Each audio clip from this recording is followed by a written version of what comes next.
Welcome in, cadets. This is week 3 of starts and sits. If you want more fancy content like this one, give me a like and give me a follow.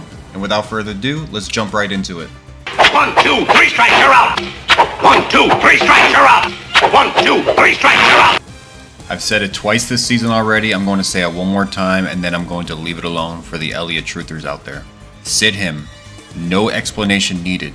Just sit him. My favorite start for this week, Kirk Cousins. Cousins is going against Detroit this week, who has given up the third most points to the QB position. Cousins has dominated Detroit since becoming a Viking. He has a passer rating of 120 with 19 touchdowns and 2 interceptions in 9 games versus Detroit. Cousins should bounce back nicely against Detroit this week. Start him with confidence. You like that? You like that? Next guy we're going to be talking about is Tyler Higbee. Higbee looks to be the second option in the passing game behind Kupp. Regardless, since the tight end position is a fantasy wasteland, Higbee is going to be a mid-range tight end one all season long. I expect another solid outing from him this week against a poor defense in Arizona. Alright, I'm really riding this bounce-back Vikings train this week. We talked about Cousins, but I also have Thielen and Dalvin Cook as a start this week.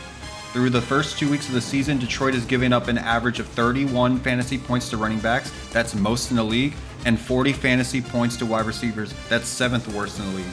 This Detroit Vikings game I expect to be a fantasy gold mine. Start all your Vikings. I'm sure some good weeks are coming for Mooney. Regardless of matchup, I can't consider starting a player who had -4 yards last week and has a total of 4 yards through the first 2 weeks of the season. He could go off for 150 yards, and I wouldn't second guess my decision on benching him.